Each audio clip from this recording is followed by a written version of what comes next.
देख रहे हैं भारत न्यूज और मैं हूं संजय त्रिपाठी, ब्यूरो प्रमुख कानपुर नगर। आज हम कानपुर नगर के गोविंद नगर क्षेत्र में आए हुए हैं। यहाँ पर हमारे वरिष्ठ साहित्यकार अशोक कुमार वाजपेयी जी, जो विगत 5 दशकों से साहित्य के क्षेत्र में अपना योगदान कर रहे हैं। वरिष्ठों के लिए उन्होंने साहित्य लिखा, नौजवानों के लिए लिखा, लेकिन उन्होंने इसके साथ ही साथ बाल एवं किशोर लोगों के लिए भी उन्होंने साहित्य का सृजन किया। अभी हाल ही में उनकी एक किताब का प्रकाशन हुआ है, मार्केट में आई है, जिसका नाम है चंद्रयान-3 सुनो सुनो इसरो की सुनो, उस पुस्तक का टाइटल है। तो इन्हीं कुछ बातों को लेकर के जानने के लिए भारत न्यूज की टीम आज उनके निवास पर पहुंची हुई है। आइए उनसे कुछ सवाल करते हैं। सर जी, पहले बहुत बहुत धन्यवाद भारत न्यूज की ओर से। धन्यवाद आपका। सर, आप भारत न्यूज के जो दर्शक हैं हमारे चैनल के, उनको अपने बारे में संक्षेप में कुछ बताइए। मैं अशोक कुमार वाजपेयी मूल रूप से भौंती का रहने वाला हूँ। भौंती प्रतापपुर जो यहाँ से 10-12 किलोमीटर दूर है, जहाँ के चंद्रशेखर आजाद जो महान क्रांतिकारी थे, जो उनका पैतृक निवास भी है। विगत काफी समय से मैं गोविंद नगर कानपुर में रह रहा हूँ और सरकारी नौकरी करने के साथ ही मेरा साहित्य सृजन 1968 से आज तक अनवरत जारी है। जैसा त्रिपाठी जी ने कहा है, ये सुनो सुनो इसरो की सुनो, ये पुस्तक मेरी अभी 1 सप्ताह पूर्व ही आई है, जिसमें बाल एवं किशोर साहित्य है और पूरी की पूरी किताब चंद्रयान-3 पर केंद्रित है। अगर लेखन की बात की जाए कविताओं की, तो 1968 से मैंने कहा लेखन मैंने शुरू किया था। 1976 में मेरी भारत सरकार ऑर्डिनेंस फैक्ट्री में नौकरी लग गई, मगर लेखन मेरा अनवरत जारी रहा। दूरदर्शन, समाचार पत्रों, कवि सम्मेलनों में लगातार आना जाना होता रहा। परंतु जब मैं 2012 में रिटायर हुआ, तो उसके बाद मैंने एक निर्णय लिया कि अब मेरा पूरा जीवन केवल साहित्य को समर्पित है। तो मैंने उसमें एक नई बात बनाई। 60 साल की उम्र में रिटायर हुआ। उसके बाद मैंने कहा कि मैं हर 2 वर्ष में अपना एक कविता संग्रह दूंगा और अपनी उम्र के हिसाब से दूंगा। तो 2013 में मेरा पहला कविता संग्रह आया, पिंजड़े से पिंजड़े तक, जिसमें 61 कविताएं थी। दूसरा कविता संग्रह हम कविता जीते हैं, उसमें 63 कविताएं थी। उसके बाद पर्यावरण को लेकर एक आया, इसीलिए उसमें 65 कविताएं थी। फिर मैंने एक पूरा काव्य संग्रह लिखा, माँ बस माँ होती है, जिसमें एक स्त्री जिस दिन माँ बनती है, उस दिन से उसके देहांत तक की सारी स्थितियां उसमें कविताओं में हैं, जिसमें 67 कविताएं हैं कि वो माँ जो एक बच्चे को पालती है और एक स्थिति ऐसी आ जाती है जब उसके नाती वगैरह हो जाते हैं, तो उसको एक कोने में बैठा दिया जाता है और कहा जाता है तुम्हें कुछ मालूम है। इन सारी स्थितियों को जोड़ती हुई माँ बस माँ मेरी कविता संग्रह है। इसके बाद मेरा कविता संग्रह आया, क्योंकि उस समय कोरोना लग गया था, तो पूरे विश्व में जो घटनाएं घटी, तो मैंने कोरोना एक अदृश्य विश्व एक काव्य संग्रह लिखा। उसके बाद एक बच्चों की किताब लिखी, बच्चे मन के सच्चे। फिर 2023 में बेजुबान पर मेरी आई, जिसमें 71 कविताएं हैं। और अभी मेरा, मैंने जैसे पूर्व में आपको बताया कि सुनो सुनो इसरो की सुनो, ये मेरा नवीनतम काव्य संग्रह है। इस तरीके से मेरे 8 काव्य संग्रह हैं।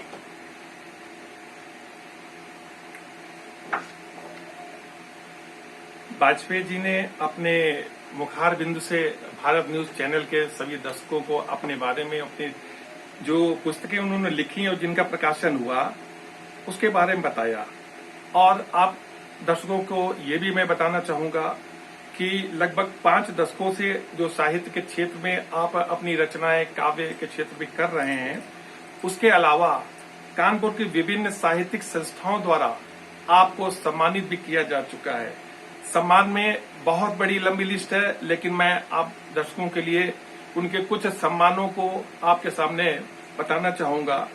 साहित्य मनीषी, सर्वश्रेष्ठ रचनाकार, साहित्य रत्नाकर, मानद उपाधि हिंदी प्रचारणी सभा द्वारा दिया गया, मानस मंच कानपुर द्वारा मानस शोध सम्मान दिया गया और विकासिका संस्था द्वारा गुण गौरव सम्मान, ये भी हमारे कानपुर नगर के प्रतिष्ठित सुप्रसिद्ध साहित्यकार अशोक कुमार वाजपेयी जी को प्राप्त हुआ है।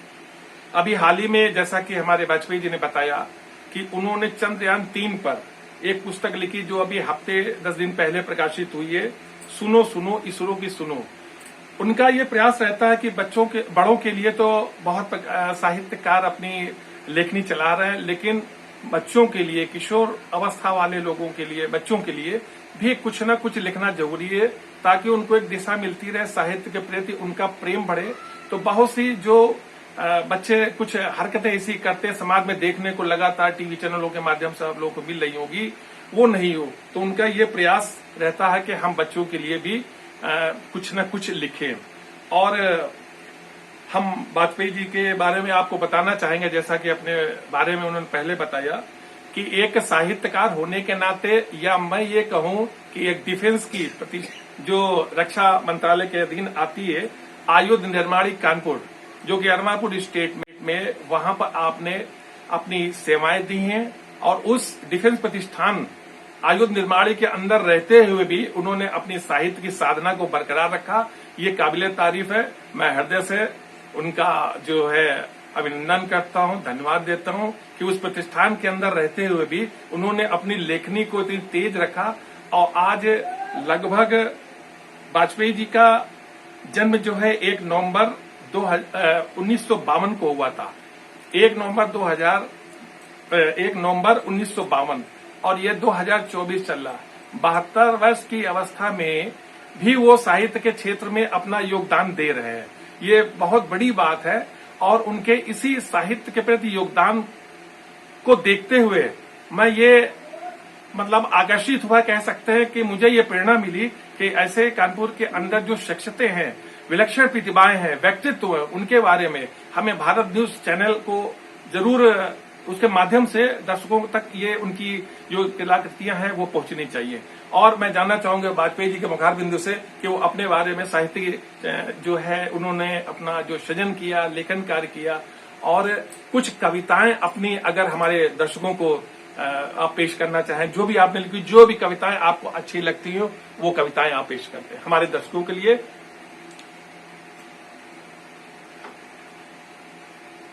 थोड़ा ढीला करिए जिससे वो लोगो दिखता है। हाँ, ठीक। धन्यवाद त्रिपाठी जी। यहाँ एक बात और उल्लेख मैं करना चाहूंगा कि मैं ऑर्डिनेंस फैक्ट्री में जो काम करता था, स्टाफ साइड का था, मैं लगातार 24 साल तक वहाँ एक यूनियन का जनरल सेक्रेटरी रहा, लगातार 24 साल तक, और लगभग 18 साल ऑल इंडिया का सेक्रेटरी रहा डिफेंस का। इन सब आपाधापी के बीच तमाम जगह आना जाना, मीटिंग करना, मगर मेरा साहित्य के प्रति जुड़ाव अनवरत जारी रहा। उसके लिए जो मुख्य बात थी कि ये सब बेकार है, असली चीज है साहित्य, जो नौकरी करने के बाद भी आपके काम आएगा और वर्तमान समय में आपको सही मार्ग भी दिखाएगा। इस वजह से मेरा साहित्य से लगातार जुड़ाव बना ही रहा। अब बात आई कविता की, तो मेरा, जैसा कि मैंने आपको बताया कि मेरा सबसे पहला कविता संग्रह आया था पिंजड़े से पिंजड़े तक 2013 में। इसमें 61 कविताएं हैं। इसमें आम आदमी की जिंदगी से जुड़ी हुई कविताएं हैं। जैसा दूसरी पुस्तक है मेरी, हम कविता जीते हैं। इस कविता में कविता लिखना एक अलग की बात है, कविता तो लोग लिखते ही हैं, मगर कविता लिखने के बाद कविता जीना एक अलग की बात है। कविता जीना बहुत दुर्लभ कार्य है, जिसमें एक जो कानपुर के वरिष्ठ समालोचक हैं आदरणीय दादा श्याम सुंदर निगम, उन्होंने इस पर एक बहुत अच्छी टिप्पणी अपनी भूमिका में की है, जो इस पुस्तक में है। तीसरी किताब मेरी आई थी पर्यावरण को लेकर, इसीलिए इसका विमोचन कानपुर चिड़ियाघर के अंदर हुआ था। तो इसमें सारी जो कविताएं हैं वो पर्यावरण को लेकर हैं। उसके बाद फिर मेरी किताब आई माँ बस माँ होती है।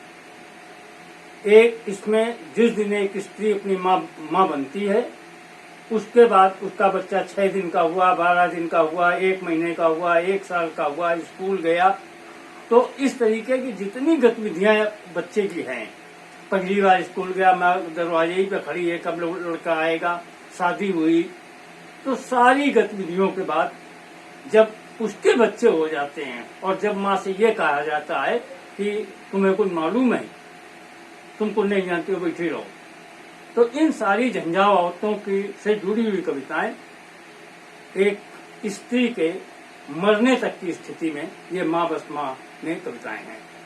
उसके बाद कोरोना शुरू हो गया, तो पूरे विश्व में जो घटनाएं घटी वो इस कोरोना एक आदर्श विश्व युद्ध में कविताएं हैं। फिर एक मैंने बच्चों पे लिखा, बच्चे मन के सच्चे, जो बहुत ही मतलब इसको प्रसिद्धि मिली। इसके पश्चात बेजुबानों पर मैंने काम किया। ये पुस्तक बेजुबान है, जो 2023 में प्रकाशित हुई थी। इसमें 71 कविताएं हैं। और अभी जो विगत 8-10 दिन पहले जो मेरा कविता संग्रह आया है वो है सुनो सुनो इसरो की सुनो। ये चंद्रयान 3 पर पूरी केंद्रित है।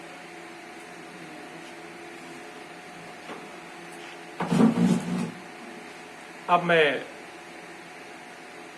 वाजपेयी जी से निवेदन करना चाहूंगा कि वो हमारे भारत न्यूज चैनल के दर्शकों के लिए अपने मुखार बिंदु से एक छोटी सी कविता, चूंकि टाइम को ध्यान में, एक छोटी सी कविता आप पेश करें।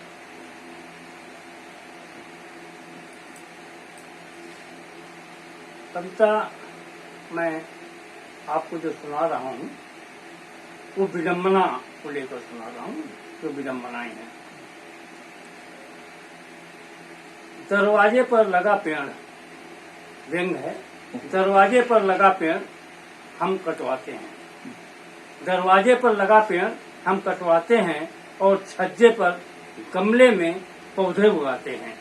इसी तरह हम पर्यावरण दिवस मनाते हैं, इसी तरह कुछ हम पर्यावरण दिवस मनाते हैं। एक कविता मैं और आपको सुनाता हूँ, जो ऐसी कविता है कि जो सब लोग देखते हैं कि बच्चे जो है सड़क पर कूड़ा उठा रहे हैं। तो मैंने ये कविता राष्ट्रीय नेताओं को समर्पित की है। ओ मेरे देश के कर्णधारों, ओ मेरे देश के कर्णधारों, तुम्हें जनता ने बुलाया है, एक एक मत देकर सिंहासन पर बिठाया है। ओ मेरे देश के कर्णधारों, तुम्हें जनता ने बुलाया है, एक एक मत देकर सिंहासन पर बिठाया है कि तुम खुद को नहीं राष्ट्र को देखो। देखो उन निरीह मासूम बच्चों को जो माँ के आंचल नोच रहे हैं, देखो उन निरीह मासूम बच्चों को जो माँ के आंचल नोच रहे हैं और एक बड़े हो गए हैं तो सड़क पर कागज के टुकड़े बीन रहे हैं। इनके भी हाथ बहुत मजबूत हैं, इनके भी हाथ बहुत मजबूत हैं। यही भारत माँ के सच्चे सपूत हैं, यही भारत माँ के सच्चे सपूत हैं। यदि इन्हें सही मार्ग मिल जाए तो ये प्रगति के पहिए बन जाएं, नहीं तो ये अपने और राष्ट्र के बीच एक दूरी मानेंगे, नहीं तो ये अपने और राष्ट्र के बीच एक दूरी मानेंगे। यौवन तक आते आते एक हाथ में बम और दूसरे में मदिरा जानेंगे और वृद्ध होने से पहले ये गोली के शिकार हो जाएंगे, और वृद्ध होने से पहले ये गोली के शिकार हो जाएंगे। इसीलिए तुम इन्हें रोटी और रोजी दो, हम अपना मत सार्थक जानेंगे और तुम्हें राष्ट्र का नेता मानेंगे, और तुम्हें राष्ट्र का नेता मानेंगे। ये थे हमारे अशोक कुमार वाजपेयी जी, जिन्होंने अपने मुखार बिंदु से विभिन्न विषयों पर और देश के जो नौजवान बेरोजगार हैं, पर्यावरण से संबंधित 2-3 कविताओं का पाठ भारत न्यूज चैनल के सामने किया। मैं भारत न्यूज चैनल की ओर से उनका बहुत बहुत आभार एवं धन्यवाद व्यक्त करता हूं कि उन्होंने अपना अमूल्य समय निकालकर खासकर श्रावण मास में तीसरे सोमवार के दिन जहां लोग व्रत रहते हैं, उपवास रहते हैं, लेकिन वाजपेयी जी ने हमको यहां पर समय दिया। मैं भारत न्यूज चैनल की ओर से उनके आभार व्यक्त करता हूं, व्यक्तिगत तौर पे आभार व्यक्त करता हूं, उनके स्वस्थ और दीर्घायु होने की कामना करता हूं। बहुत बहुत नमस्कार वाजपेयी जी, बहुत बहुत नमस्कार।